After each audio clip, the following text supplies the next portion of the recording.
Hello, everybody. Let's get ready to take it to the mic stand. I see there's one other person in here tonight. Hello, and how are you doing tonight, sir or ma'am or miss? Hope your day went well today.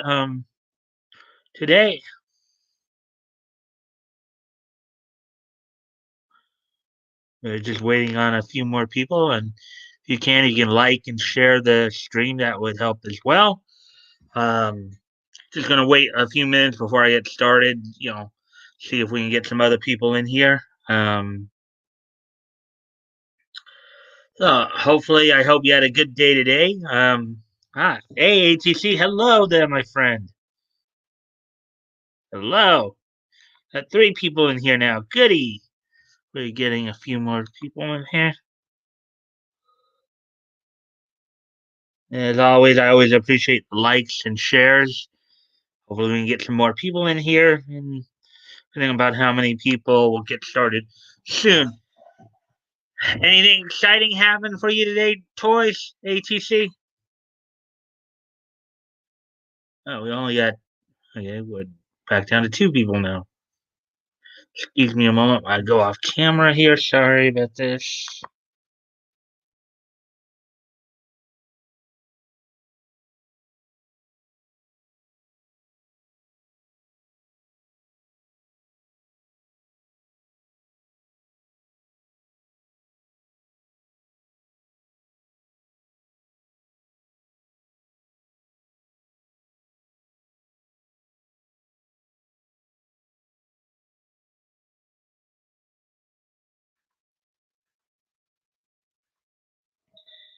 Not really. I guess just the same old, right? Up there in Ontario, where you're from, basically. Bet you got a lot of snow up there, though, huh? I'm dreaming of a white Christmas. Right? All we used to know. Oh yeah, today is the 17th, so that means we're like a week away from Christmas Eve. So I'm sure your kids are excited. Because 1 week from tonight, Santa Claus will be flying the skies. All right,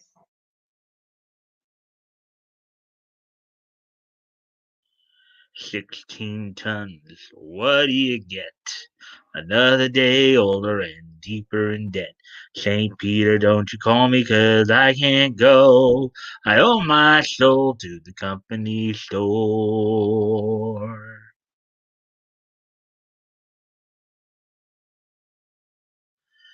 Yeah,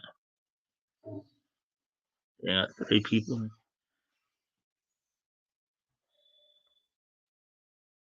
Not a whole lot, but from what my aunt tells me, it would had shut down schools in the USA. Hmm. Oh yeah, I remember something I wanted to ask you last night too. Um, how are Kresh and Mr. Hop doing? You told me that Mr. Hop was in the hospital, and I know Kresh was dealing with some medical issues as well. You heard anything new on them? Are they doing? Are they doing any better? Or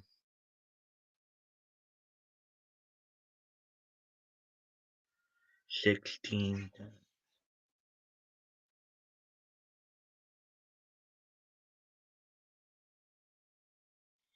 While we're stuck, still going out with 4 foot of snow. Laugh out loud. Yeah, 16 tons. What do you get? Another day older and deeper in debt.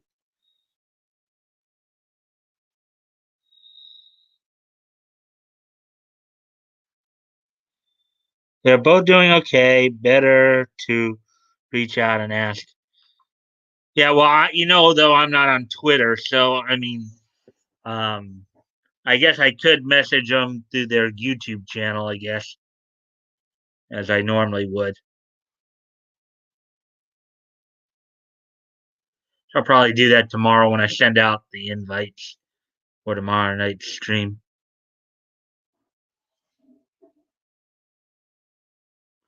So we're already past the 5 minute mark here. We'll wait at least a couple more minutes before I get going on seeing.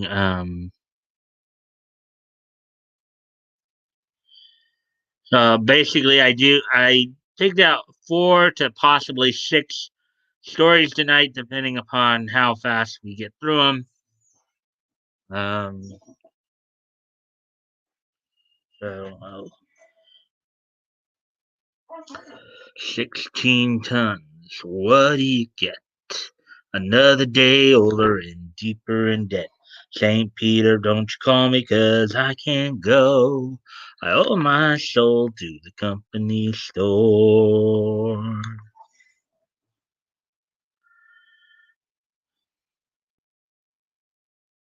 Hmm. I'm dreaming of a white Christmas. That is all the world that needs to know. Frosty the snowman is jolly as can be, with a corncob pipe and a button nose and 2 eyes made out of coal. Down through the chimney as he'd hurry up to say, and the children know just the way it goes, that we'll be back again someday.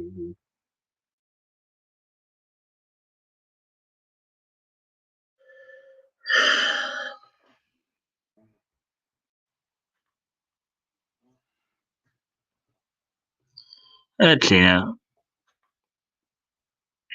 Right. Wow, we got 4 people in here now. Yay, 4 people. Okay, back down to 3.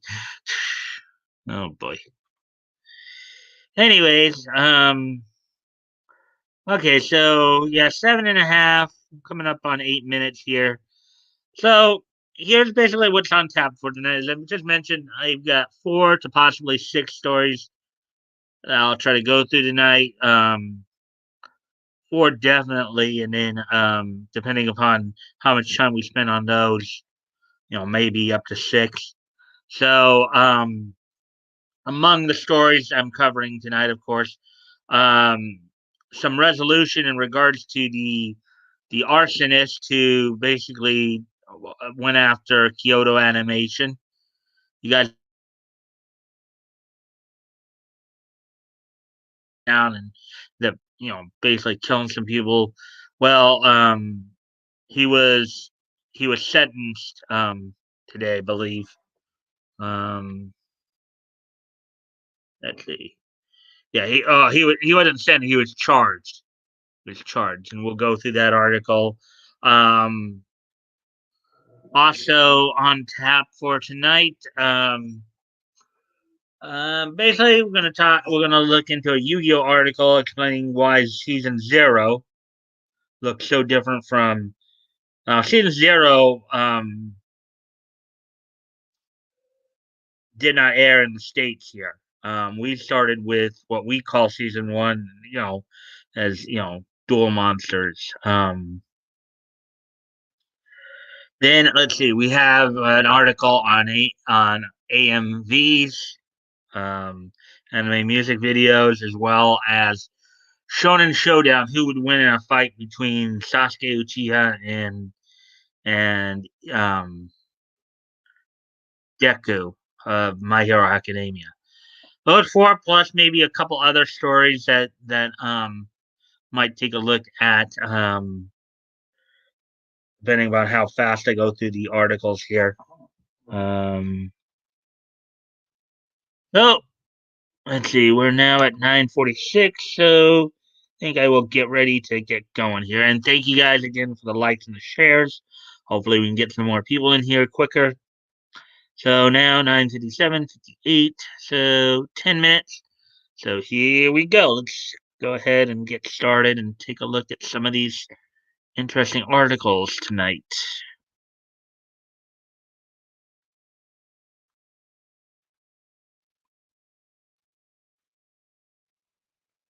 Okay. So the first story we're going to, of course, look at is this one. Kyoto anime arson suspect charged with murder and attempted murder. A 42-year-old suspect in the fiery attack on Japan's Kyoto Animation that killed 36 people has been charged with murder, attempted murder, and arson. I remember hearing about this last year. I know, like Sentai Filmworks also helped by putting a GoFundMe together to raise the money that they needed to help with expenses there. A man has been charged with murder, attempted murder, and arson in a 2019 attack on Japan's Kyoto Animation, which killed 36 people, left 33 injured with severe burns. According to the Hollywood Reporter, 42-year-old Shinji um, Aoba was charged with 5 crimes. The suspect was apprehended following the Kyoto Animation's July 2019 arson attack, though authorities had to wait months before placing him under arrest to let his burn injuries heal. Japan's NHK network reported that Alba was found to be mentally fit to stand trial due to the amount of planning that went into his deadly attack. So basically, they're saying that this wasn't an impulse attack. It was something that he had been planning.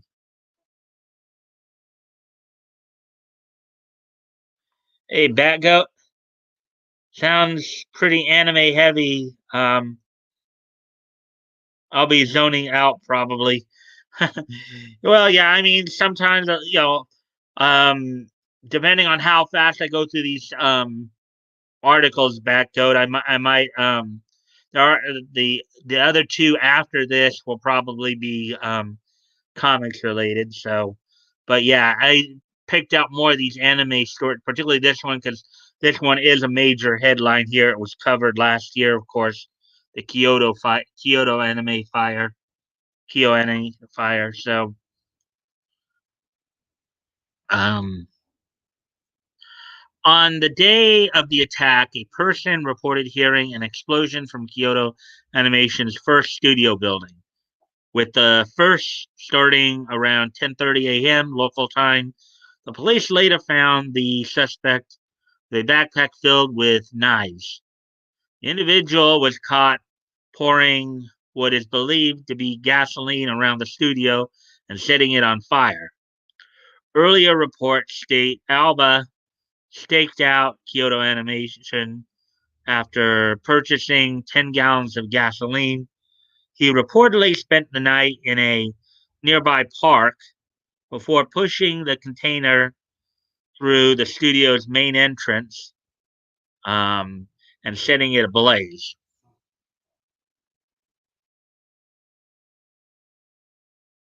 I know there was more reporting when it actually went down as to I don't remember exactly what caused this guy to think this, but or do this, but I know that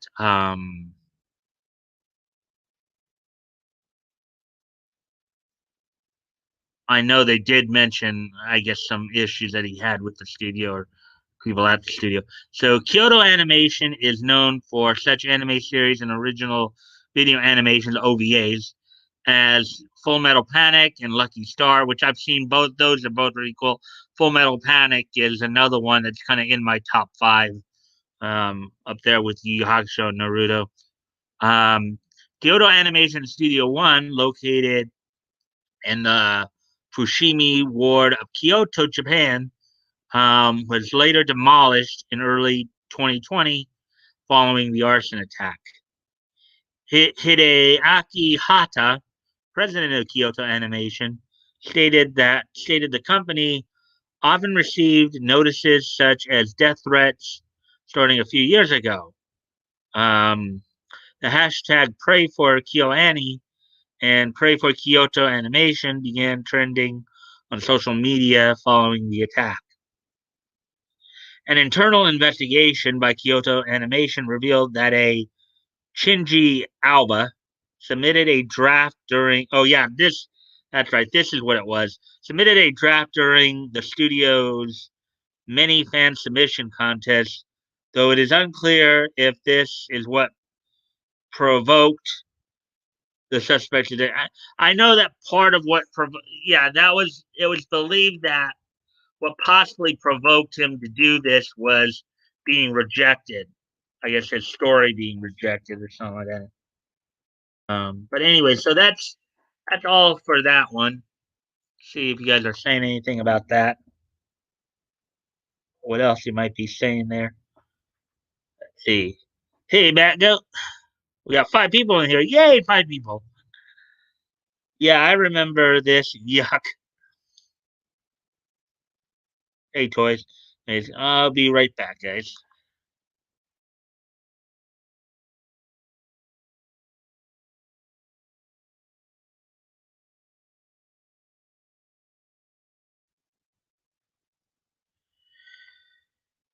Yeah, I mean, I know it got reported pretty heavily last year when it went down. So thank you guys again for all the likes and shares. Hopefully, we can get some more people here.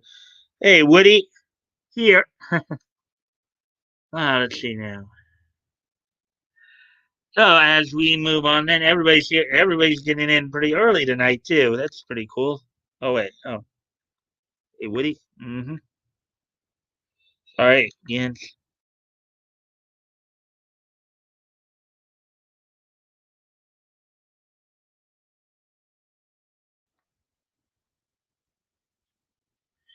All right, so let's get on to the next story then.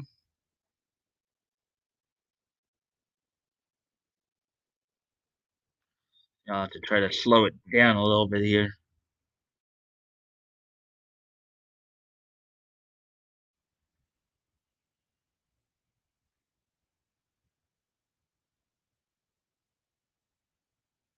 I'm back up saying, "Hey, Woody."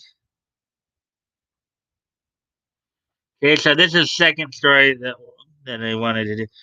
Yu-Gi-Oh! Why season zero looks so different from every other season. And I took a peek at I've taken a peek at season zero before. It does look different. I'm not gonna spoil it because I kind of already have an idea why it looks different, but um, the Yu-Gi-Oh franchise has generally been pretty consistent. So why is the lovingly dubbed season zero so different from its successors?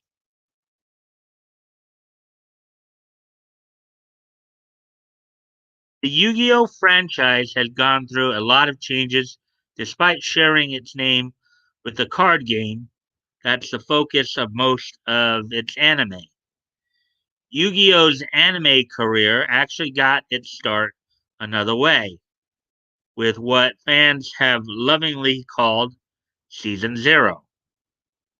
Season Zero is different from Yu-Gi-Oh! Duel Monsters in many ways, as as it adapts the darker horror themed first 7 volumes of the manga, but perhaps the most obvious difference is the visuals.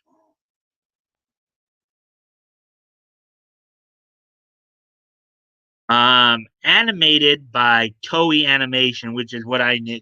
Oh, season zero was animated by Toei Animation rather than Studio Gallop, which worked on Duel Monsters all the way to Brains. Um, season zero looks almost nothing like the Yu-Gi-Oh fans are used to. Part of this is due to its timing. The show began airing in April of 1998, just shortly after Volume 7 of the manga was released. This means that the show had been in production for quite some time prior to airing.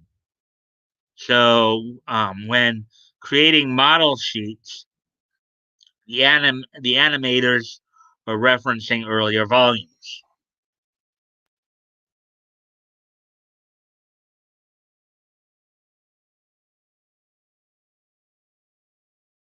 And you see Yugi right there with the eye on his head.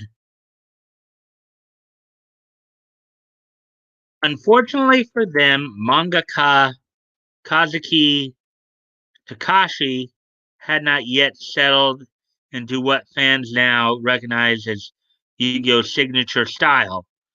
Early volumes showcase much softer curves with almost a wave-like effect to them, as opposed to the um, now famous hair so sharp you might cut yourself. Maybe that's what this picture is up here. His hair seems to flow a little more. Uh,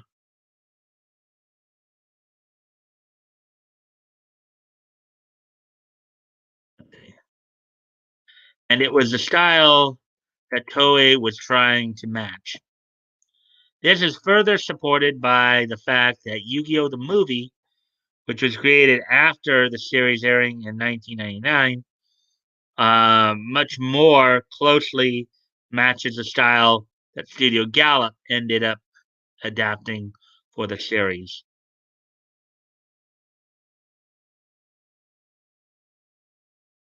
Let's see now. I guess nobody. A sec, sorry.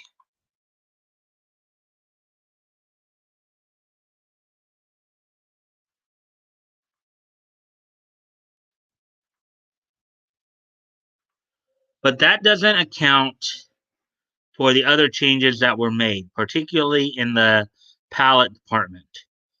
For unspecified reasons, the character designers decided to switch up some of the colors for the characters, notably giving Seto Kaiba green hair. Yes, and I've seen that too. As I said, I've taken a look at this series before, even though it wasn't dubbed. Um, yes, in season zero, Seto Kaiba has green hair as opposed to the brown hair most people are used to seeing. So subtler changes were made as well, such as coloring the girls' school uniforms orange instead of pink. Furthermore, the colors used for the characters are extremely saturated and bright, something that the movie rectified, giving Kaiba back his brown hair and blending colors to appear less outlandish. And the palette differences don't stop there either. Fitting with the fact that Yu Gi Oh! Was originally intended to be a horror manga with game elements, the backgrounds of Season Zero are notably darker than Studio Gallop Season 1. And not just because they keep frequenting dark areas like back alleys and lonely roads either. The scenes use a notably muted palette with dull colors, which, when juxtaposed next to the characters, make them appear even brighter.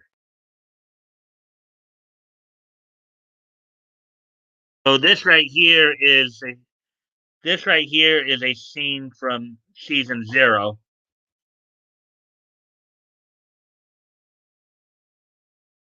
Here's Tristan right here on the far right here. See Taya, Yugi, and then here's another classmate of theirs who's a regular in season zero, but didn't make the transition over to the series we all know.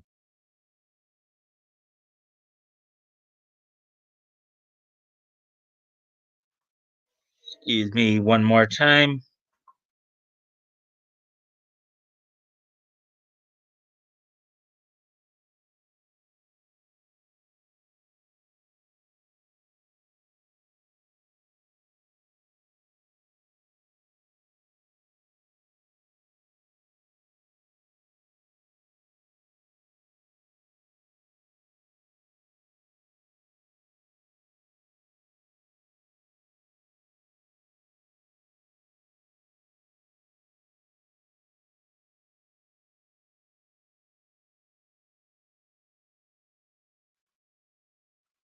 Sorry about that. Oh, anyways, back to the article here.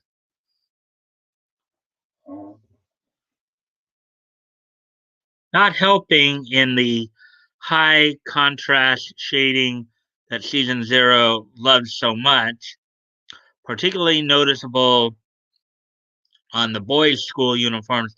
The dark shadows make the light areas appear even lighter, as well as sometimes containing a second shadow to further define the character's features. Studio Gallup, however, in shooting with the more light-hearted themes of dual monsters, used less dramatic shadows and subtler choices that were more accurate to the manga.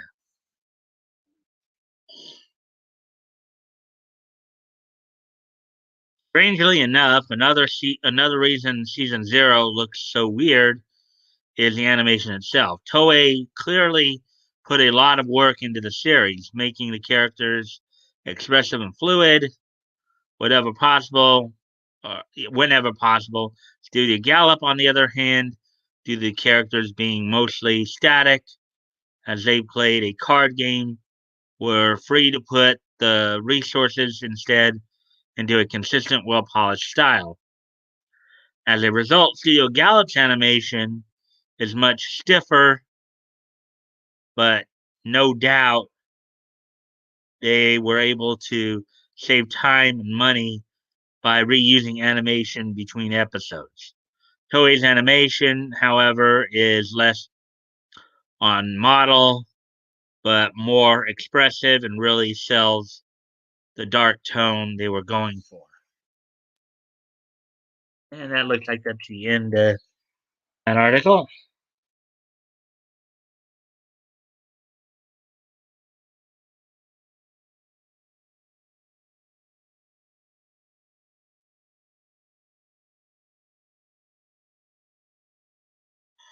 Oh, we'll get ready to go on to the next story here. See what we're at on time. So we're coming up on half hour into this, so we might get into those other two stories I mentioned.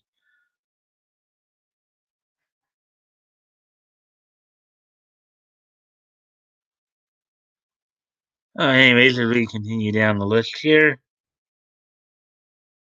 next story is this one. Is the AMV still alive and well in anime fandom? Now, for those of you who don't know, AMVs are anime music videos. They get a lot of coverage at anime conventions. This is where fans might put together like music videos set to the scenes of popular anime. Um, Anime music videos have a surprisingly long history, and they aren't just a relic of the 2000s. AMVs, or anime music videos, seem like a relic of the past, not to be confused with MADs, music anime doga, videos made by Japanese users. AMVs are mostly part of the Western fan community and are videos using pictures and clips of shows set to music. The practice predates the internet, but became popular with the advent of the digital age when sites like YouTube let people start hosting videos. AMVs are still relevant, um, though they've taken different forms as technology has advanced. The earliest English language fan video that had anime is a Space Battleship Yamato video to All You Need Is Love by the Beatles. It was produced by Jim Cap- Capozets in 1982. Wow, so that's going back quite a bit of way. That's like 38 years ago. Using two VCRs as technology advanced, both digital editing and anime would become more accessible, and AMV contests became a central part of anime conventions. Um, All these factors have led to AMVs becoming a fundamental part of anime fandoms by the 2000s.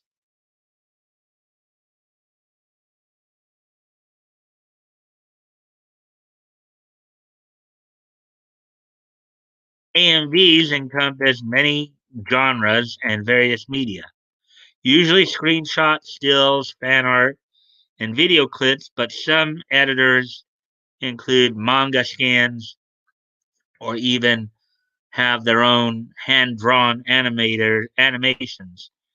AMVs can serve essentially as free advertising for series with editors um, setting interesting parts of their favorite series to music to try and grab viewers. Um, One such popular example is an AMV to the song "Hold Me," also known as "Hal Om Mig" by Name Gonval, which won the Best Action and Best of Show winner at Anime Boston's 2006 Anime Music Video Contest, and was used to lure people into watching Princess Tutu. Princess Tutu, for those of you who don't know, is basically an anime about ballet, as I understand it. Um, an anime about ballet. So,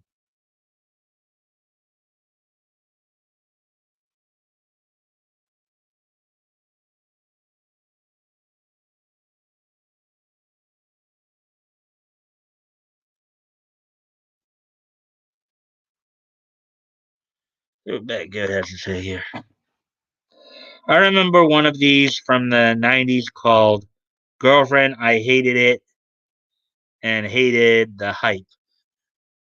Well, to each his own. I have never really been into them as either, but it is something that is, it is something that is kind of popular within the anime community, so that's why I'm covering it.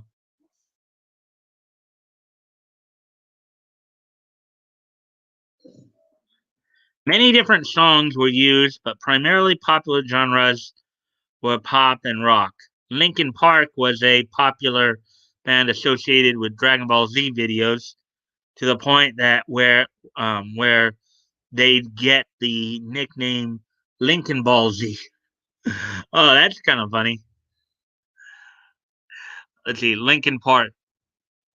Everything you say to me, I need a little room to breathe. One step closer to the edge, I'm about to break. Everything you say to me, I need a little room to breathe. One step closer, I'm about to break. I cannot take this anymore. Everyone in store. All these thoughts, they make no sense. I find bliss in ignorance. The less you say, the less I going over and over again, just like before. It was a bad song and some weenie wannabe Macross anime. It was blah, laugh out loud. hmm Anyways, moving on here. Other popular bands and singers from the height of AMVs included Cascada, Katy Perry, Evanescence, and others. Videos centered around shipping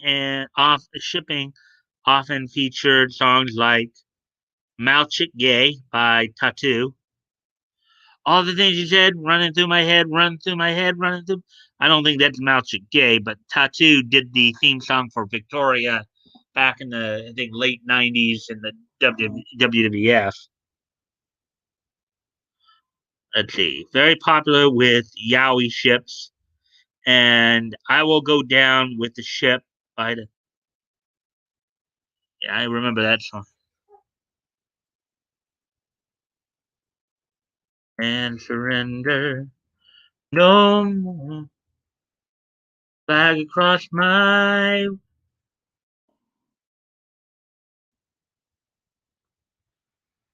Though the AMVs of the 2000s seem eons away, the community is still around and thriving.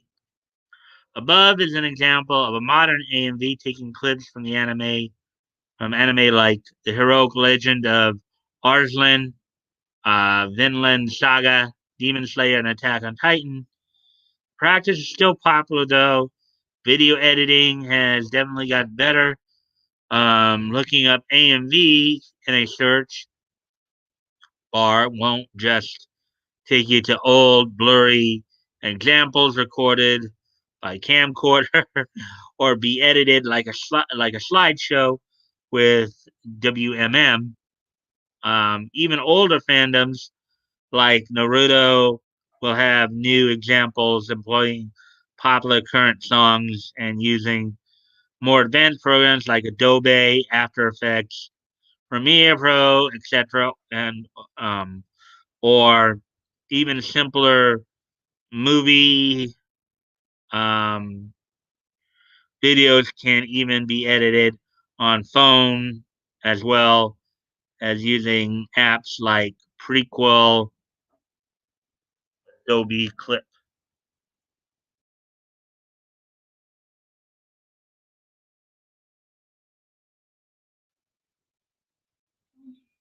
Okay, nothing new there.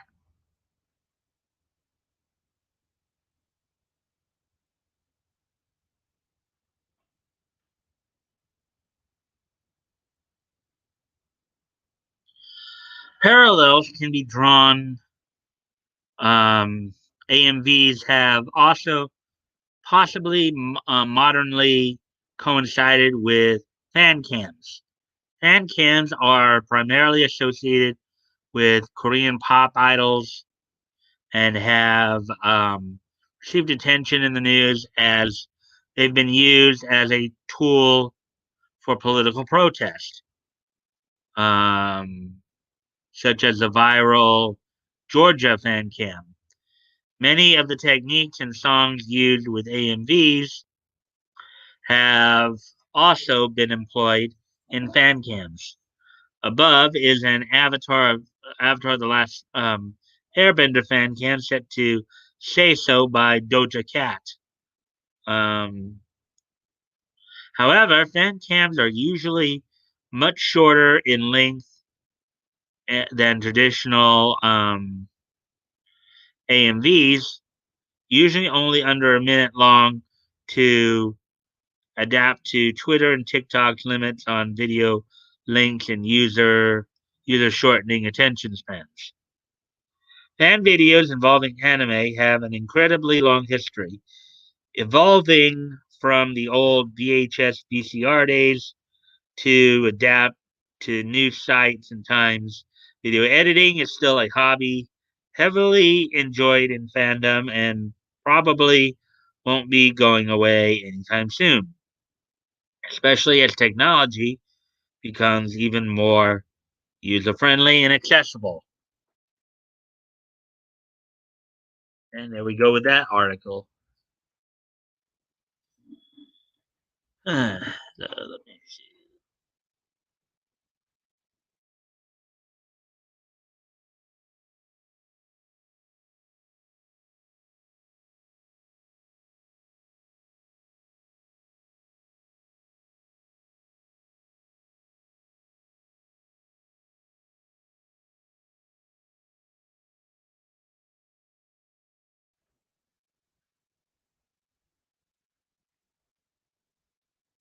Okay. I've seen that one. So let's see. Now we're coming up on 40 minutes here. Okay, so I think we might get to those additional stories I was talking about. Looks like because these are going pretty quickly here.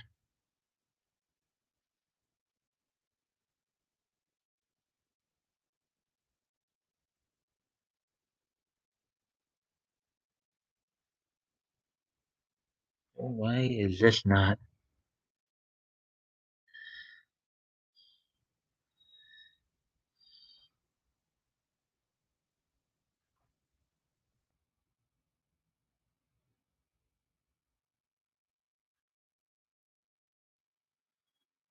For a reason that wouldn't let me go back. So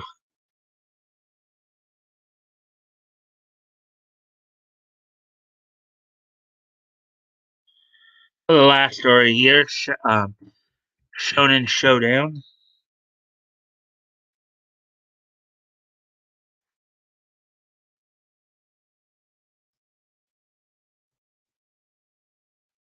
Give me one more time, guys. Sorry about that.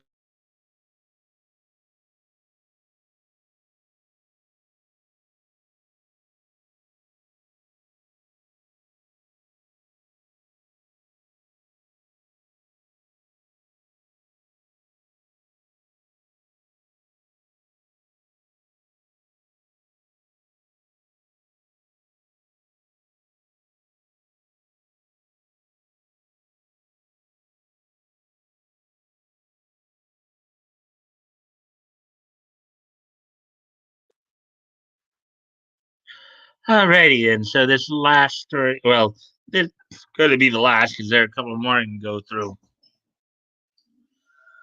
Shonen Showdown is Zuko Midoriya versus Sasuke Uchiha. Who would win? So Zuko, of course, Deku from My Hero Academia, Sasuke Uchiha from Naruto, the Naruto franchise. So let's see now. So the article has stated Shonen Showdown is Zuko Midoriya versus Sasuke Uchiha. Who would win?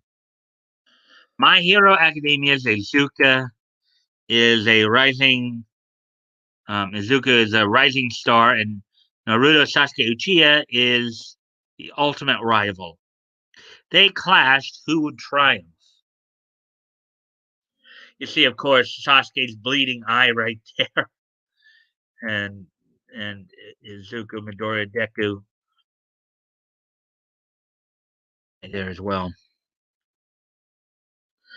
Powerful anime shonen protagonists, past and present, are heroes who will fight any foe um, against any odds to save the day, even if they must face their friends or allies.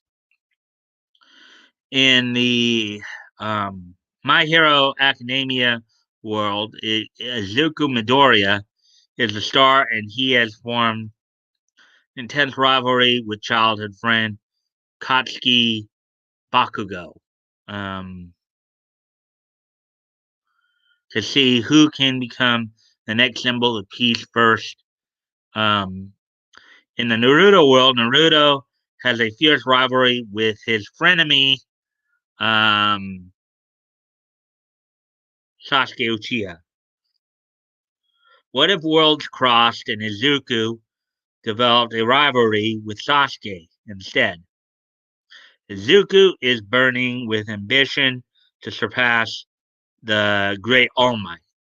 Kind of sounds familiar, doesn't it? Sounds kind of like similar to Naruto wanting to become the next Hokage and prove why he was wrong, why he was worthy to become that hero's heir. Um, but that would happen if.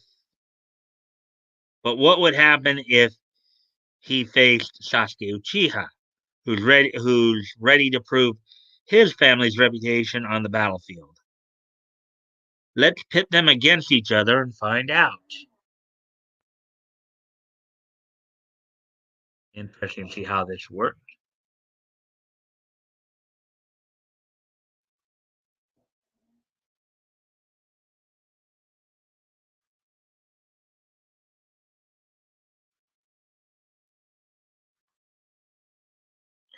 Izuku Midoriya's skills and powers. In Naruto terms, Midoriya is a taijutsu expert, using his one for all quirk as a sort of melee based ninjutsu. Taijutsu, of course, is the actual hand to hand combat jutsu technique. So, Izuku had a crash course in combat training with All Might, having had no proper training um, or combat experience before age 14.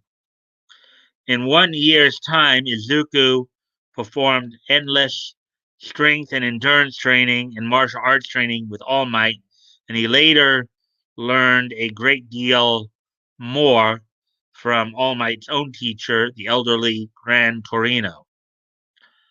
Izuku quickly absorbed Gran Torino's lessons, learning to enhance his mobility and make more sustainable and efficient use of his quirk and his bodily stamina. By now, Izuku has advanced martial arts techniques for his age, and he has the drive to constantly learn new moves and hone them.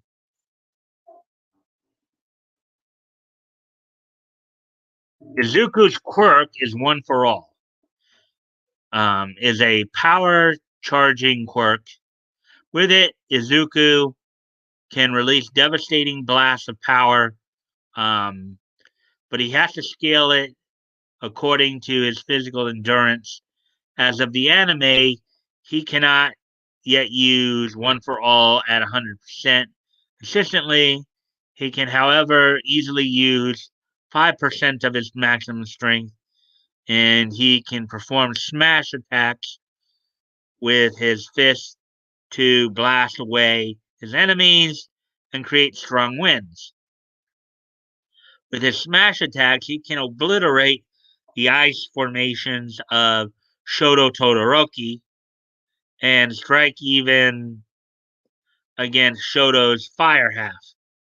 Um, in addition, Izuku can spread one for all evenly across his body with the full cowling technique to enhance his physical abilities without undue strain. He has learned to perform a variety of kicks as well, and he can leap rapidly from one spot to another while using full cowling. Izuku can also use his analytical mind to assess his enemy's quirk and strategy. A holdover from the days when he studied other people's quirks instead of having one himself, he has a vast storehouse of quirk based knowledge in his head, giving him strong intuition. Yeah, Izuku is known for being probably one of the better strategists in My Hero Academia, accumulating knowledge and learning how to use that knowledge effectively.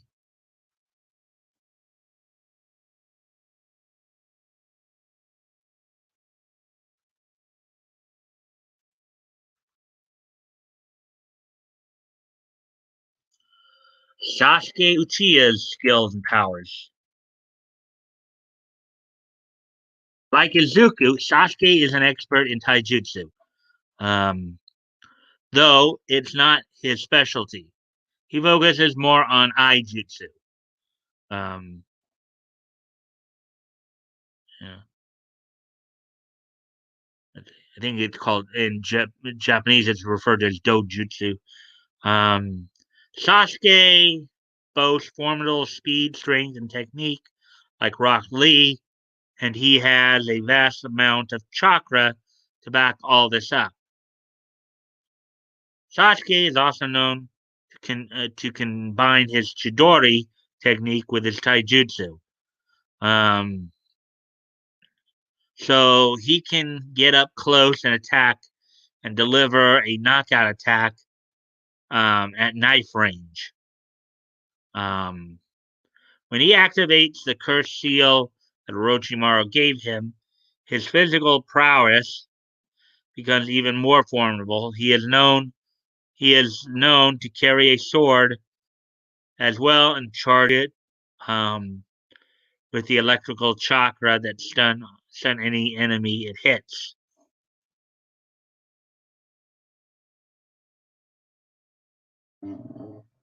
Let's see anything.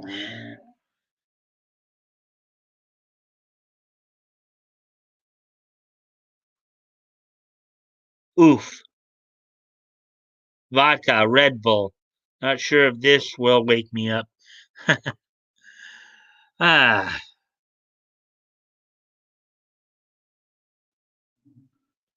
Sasuke's jutsu arsenal is his main asset. He can perform the fireball jutsu, um, an Uchiha family staple, and he can use all five elemental releases in battle.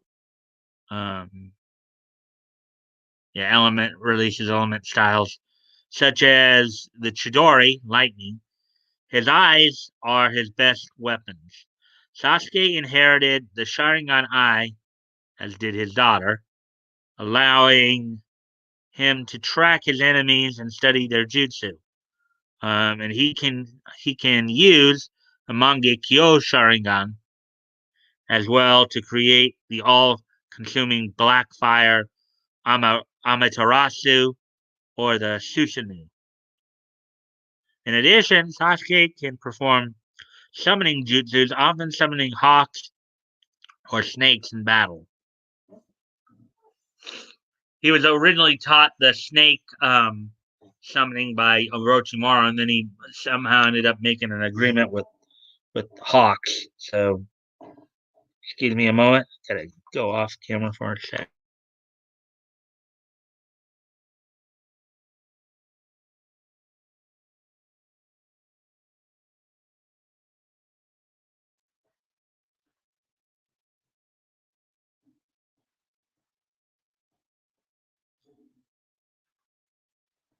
Anyways, back to the story here.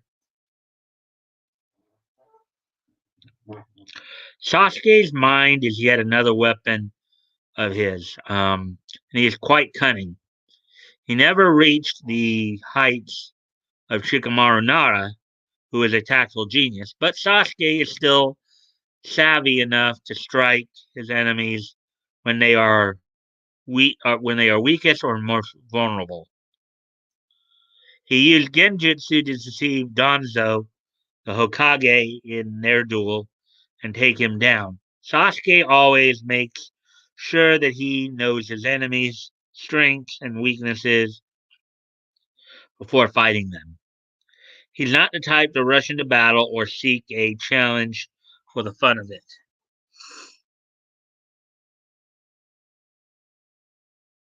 A battle. Izuku versus Sasuke. Who would win?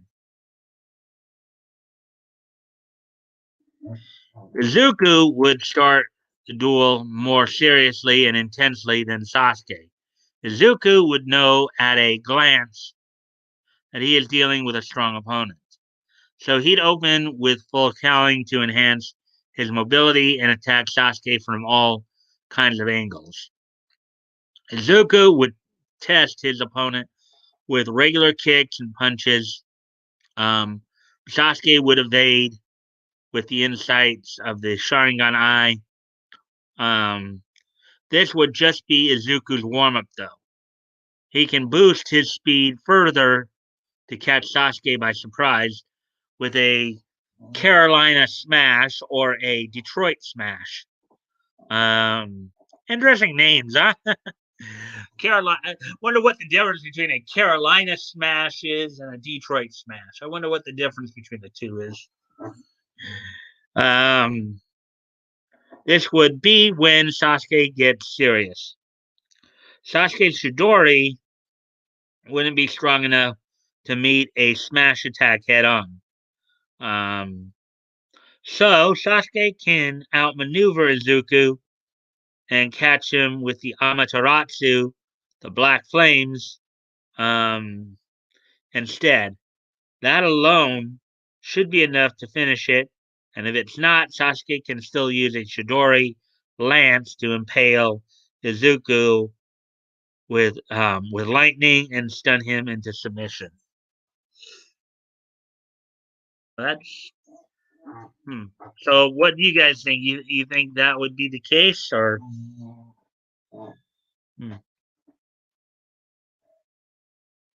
Perhaps a Girl Scout cookie will smooth things out for?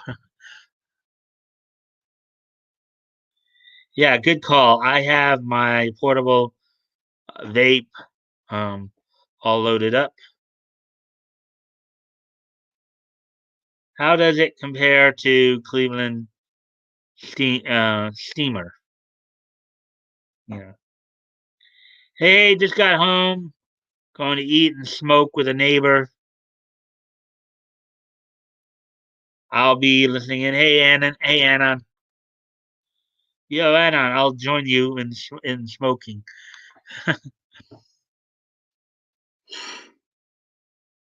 Okay, so now that we got through a lot of the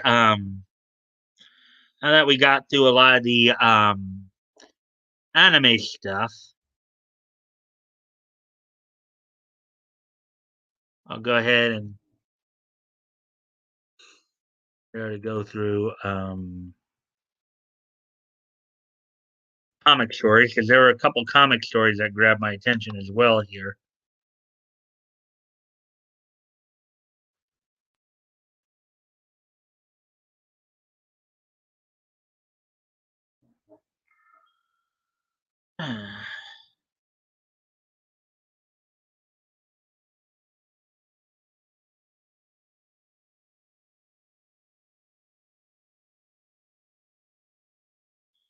Yeah.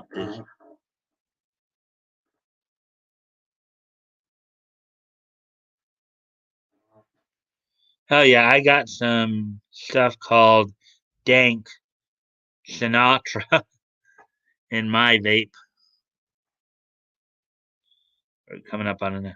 Yes, that sounds brilliant. Gonna listen to Fly Me to the Moon when you spark up.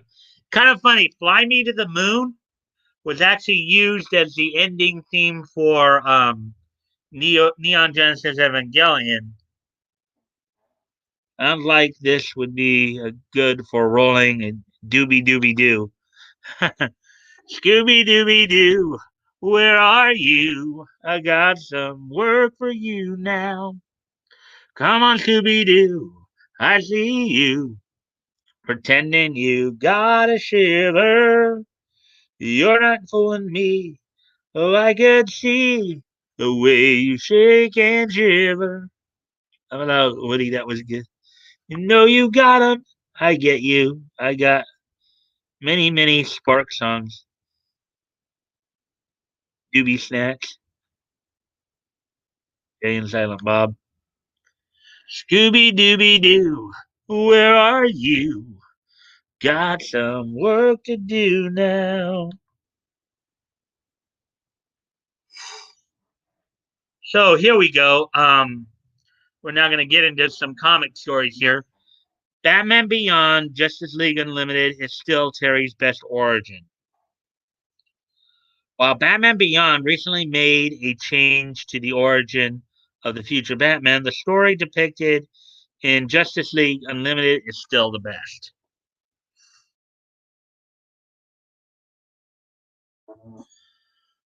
Warning, the following article contains spoilers for Batman Beyond number 49 by Dan Jurgens, Paul Pelletier, Norm Raymond, Chris Sotomayor, and Travis. Oh, okay. Let's see. Well, I guess I'll go. Well, guess I'll go through it anyways. I usually don't like to do spoilers too much, but they didn't even tell me it was a spoiler going into the article. Crappy.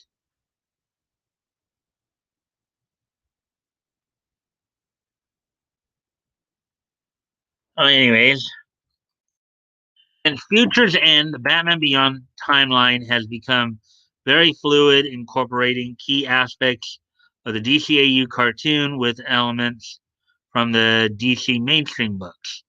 Certain key tenets have stayed intact, however, such as Terry McGinnis' dad Warren dying and putting him on the road to meeting Bruce and becoming an angsty Dark Knight in Neo Gotham. However, the following the shocking retcon of Terry's origin in Batman Beyond number 49, Justice League Unlimited still is the best beginning for the futuristic Batman due to the emotional connection and warmth associated with Bruce. I guess here's a panel of this. Anyways, in Justice League Unlimited Season 2 finale epilogue, fans got a treat as it jogged back to Batman Beyond. There, we saw Terry older and angrier, meeting with Amanda Waller in a retirement home and revealing he knew the truth about Bruce. Apparently, after Terry volunteered as an organ donor for Bruce, he discovered he was a genetic copy, which meant he was a clone. Waller clarified this, indicating she grew to respect the bat over the years, so she harnessed his DNA from crime scenes and used nanobots to rewrite Warren's reproductive systems during a checkup. She felt Warren and his wife were a close enough match to the Waynes to become guinea pigs in the experiment. I don't know if any of you actually saw that episode, but it was a pretty good episode. Um, this meant Terry was actually Bruce's son, not Warren's. But Waller's next step to assassinate Terry's parents fell apart. The killer didn't want the job anymore, so she scrapped her plans to push Terry down the tragic path that Bruce endured. Ironically, Warren would die in the Derek Powers drama in Rebirth. And as fate would have it, Terry would meet Bruce in a stroke of luck to take up the mantle. It was serendipitous in Waller's eyes, but what stood out was how Bruce, cold and cruel, warmed up to Terry and knowing he was his blood. This made their bond more emotive and sentimental. And as Terry sped off for duty, he finally accepted his love for Bruce as a dad, even though he'd have to keep it secret. Yeah, he couldn't tell his mom that they actually injected Bruce's DNA and nanotech into her ex-husband.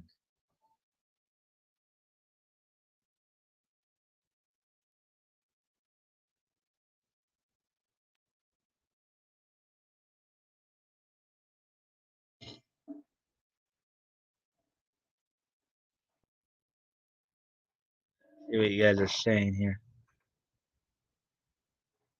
Fly Me to the Moon played a big part in Space Cowboys. Great movie. Oh, I know this one back up. Check out Camel Farrant and James Knight. Ding Dong. Denial. Ring a ding, baby.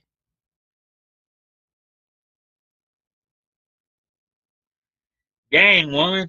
Always wanted to rearrange your reproductive system. Dang, woman. Always wanted to rearrange your reproductive system. Yeah. Yeah. You could say that again, Woody. Let's see. The affectionate factor is thrown out the window in issue number 49 when we see how ruthless and calculating Bruce Wayne can be. It turns out that, well, I guess in the new comic adaptation there, turns out that Bruce is responsible for much of the pain in Terry's young life. As oh, of course, these SJWs really like to do this. Oh boy. Oh boy. Anyways, excuse me for a moment. I'm gonna have to go off camera for a quick sec here.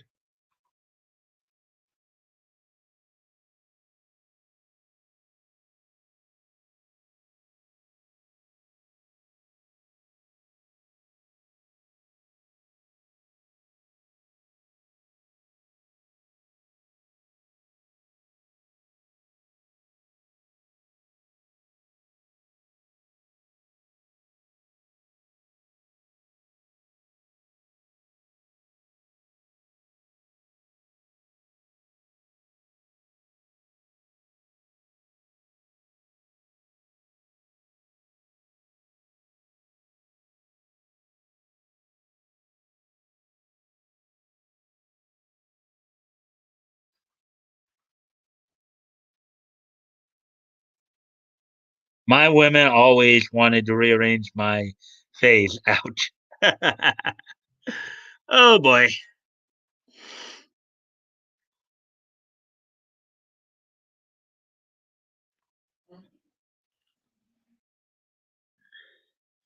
Bruce found Warren's diary and realized Terry met his dad as a kid. When Terry was suited up, made a trip to the past.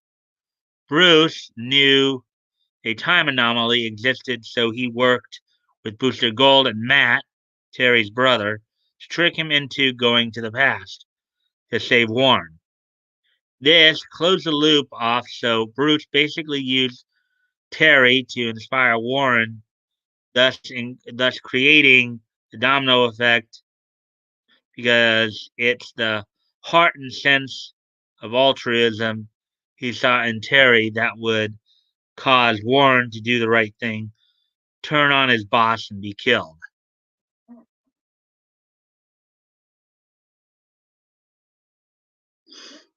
Booster admits to Bruce he's giving Warren a death sentence, pushing Terry towards a life of hurt and duty.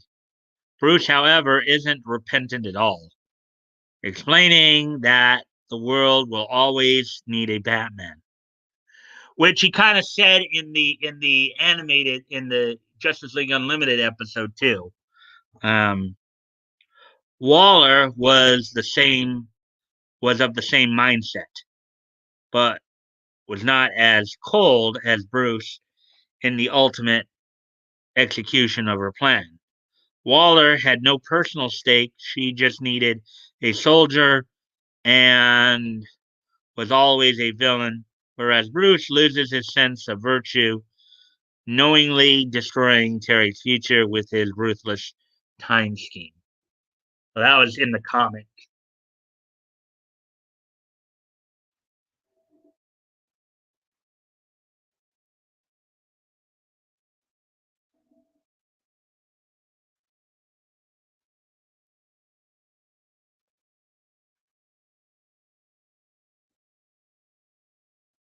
Excuse me a moment. I go off camera.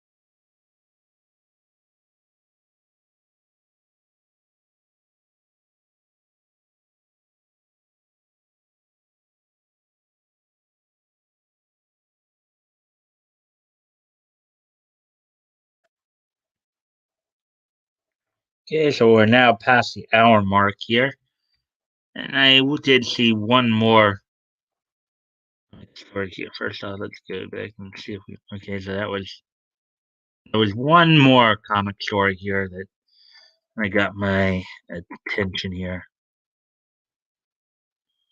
Well, look at this one, as it's more of a promotional kind of thing.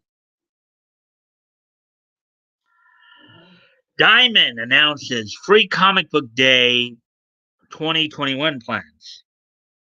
Instead of May, the 2021 edition of Free Comic Book Day will take place on Saturday, August 14th, 2021, with 50 titles available at no cost. Free Comic Book Day, first Saturday in May. Now, this Diamond is the distributor that, and I know that Flash and Tug have talked a lot about these people. These are the guys who the comic book who distribute the books to the comic book shops.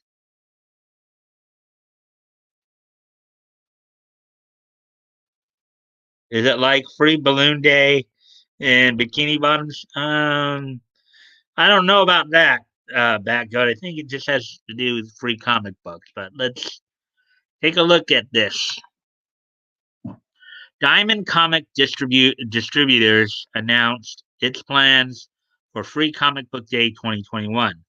The event will take place on Saturday, August 14th, 2021, foregoing the traditional May date in light of the COVID-19 pandemic.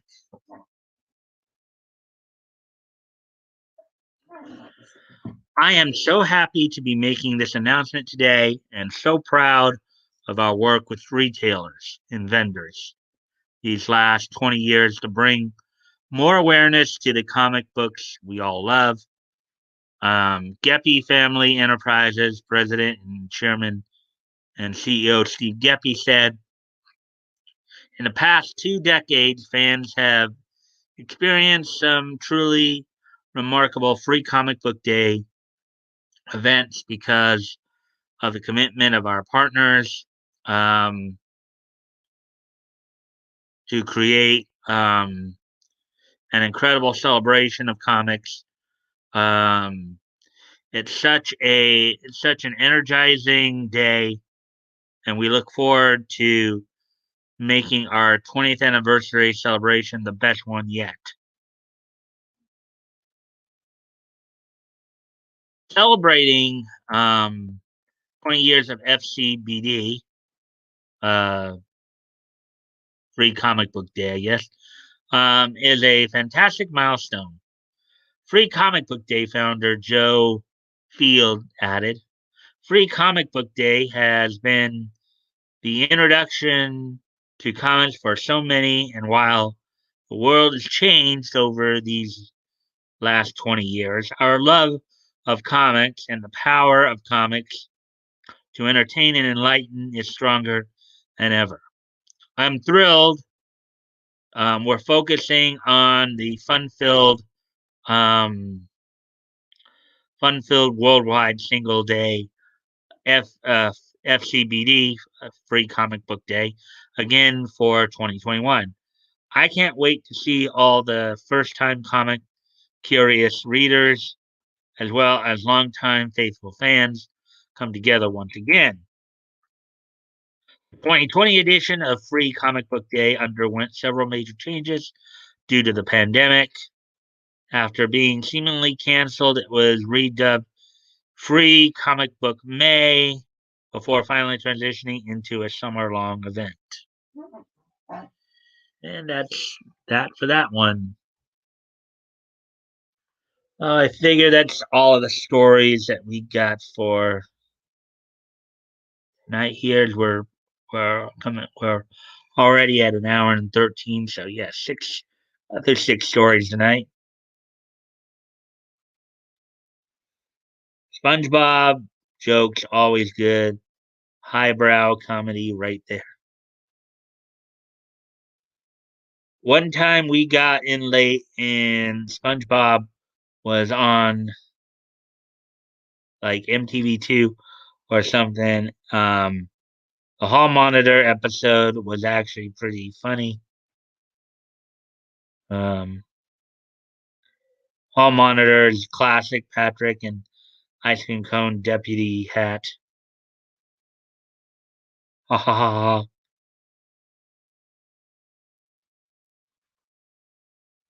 Campfire episode with sea bear attack. Um, all kinds of funny. All right, so we made it through another set of stories. We're already at the hour and 15-minute mark. Um, are you guys ready for this day in each history? I think I'll wind this up pretty quick tonight here. Let me see. Let me check some other things here just real quick.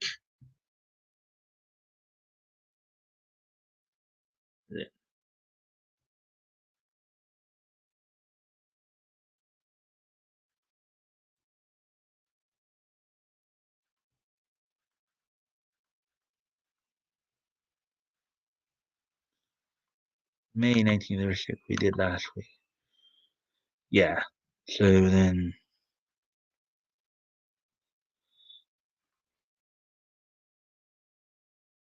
no, no actual, no actual milestone issues. So one, two, three, four, five, six, six. Okay.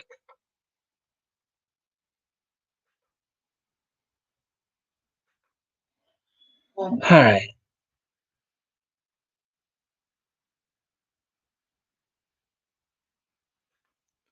Campfire episode with Seabar. All kinds of funny. I can go deep with SpongeBob, even more so than Smurfs. Not sure if I seen that one. And Nietzsche up. Yeah. Okay. Yeah. So I just looked over for tomorrow night. So we'll be doing June, and with that Goat as my co-host, of course, we'll be looking at June of 1936. There are no actual milestone issues there because what I define as milestone issues are those issues that are factors of 5, 10, or 25. So what we'll do there then is I'll read the synopses kind of to try to still give the different story types and all that. Um, as I'm reading the synopses tomorrow night, if there is a particular um, if there is a particular story that happens to grab your attention, I'll have you guys just let me know. Whether backup you want to let me know, or if there's a particular synopsis that, as I said, grabs your attention that you like that maybe you want me to read, then I'll go and read the story. Again, since we don't have a milestone issue to actually focus in on, there 6 comics that were published at that point. So that's what we'll be doing for tomorrow night. Anyways, without no further ado, today is Thursday, December the 17th, 2020. So let's take a look back on this day in each history. I just need to quickly review.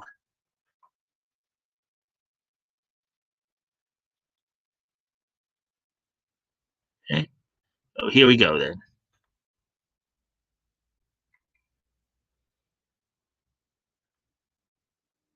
Cool, cool, cool. Good idea. Well, go did you know it would be hard to sit there and try to read every comic or every single story. So we got to find a way to at least read some of them. But and I usually use the milestone rule as a easy, at least until we get into the more um, directed anthologies, the more theme specific anthologies. So right now they're hodgepodge. But anyway, so without no further ado, let's take a look back on this day in Nietzsche history.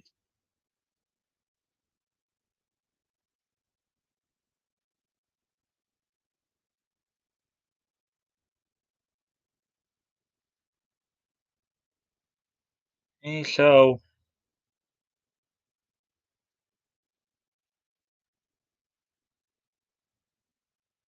first off, um, on this date 50 years ago, back in 1970, the 130th issue of Heartthrobs would go on sale on this date in 1970 from DC Comics. It was, I believe, it was one of the titles picked up from Quality Comics. They're like now Heartthrobs, like many books of the time, were this was a romance type comic book. Ran bi-monthly here, 32 pages for 15 cents. So on this date 50 years ago today, the 130th issue of Heartthrobs would go on sale from um from DC Comics.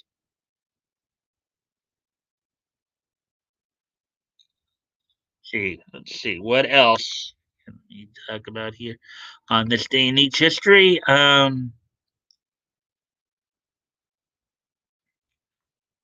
On this date back in 1995, 25 years ago today, from the Hershey Park Arena in Hershey, Pennsylvania. The WWF would host its the fifth In Your House show, Seasons Beatings, on this date 25 years ago.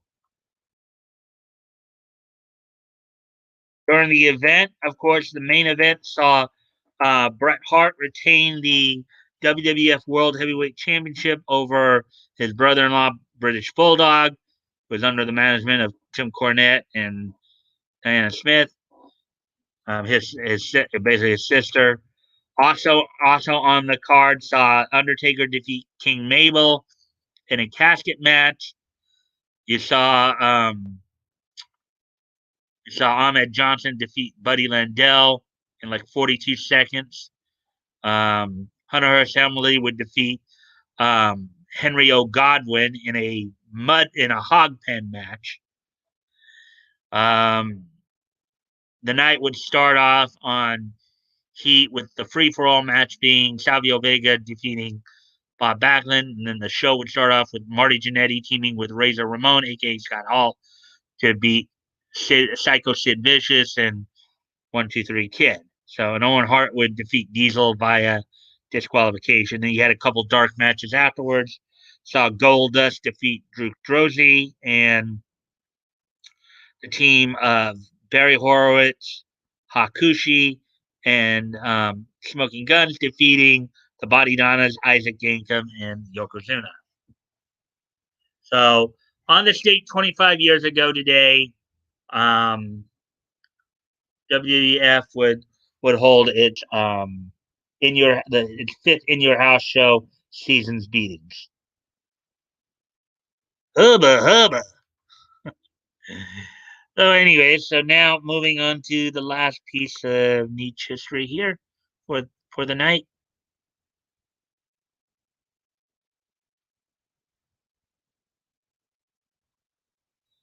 On this date in 2005, 15 years ago today, so 1-2-3 Kid, ha ha ha. Yes, aka the Kid, aka Lightning Kid, aka Six, aka X Pac. So Sean Waltman, um, very talented wrestler. Hidden Play are pretty haha too. Yep.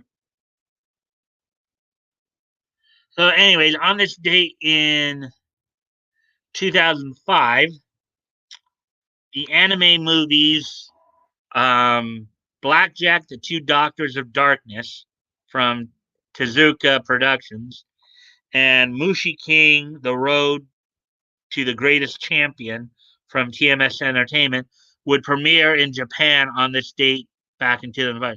15 years ago today, the anime movies Blackjack, The Doctors of Darkness from Tezuka Productions, and Mushi King, The Road to the Greatest Champion from TMS Entertainment would premiere in Japan on this date 15 years ago today. So, with that being said, I'm about to wrap up here. Again, one last reminder about tomorrow night. With Bat Goat as my guest host, I'll be going ahead and I'll just be reading synopses of the comics to still kind of get the kind of, show you the different stories and stuff like that. And if a particular story, if a particular synopsis catches your attention and you want me to read the full story, just let me know and I'll go ahead and do that. So I thank you all for joining me tonight. We're gonna wrap up here, and I look forward. And Batcode, I'll be sending you the link to the studio tomorrow afternoon. And I will ask you again to try to come in a little early to where we can kind of prep. And I hope to see you all there tomorrow night as we go back in time and take a look at June of 1936 at what was going on in comics and what was out there for escapism. So until then, bye.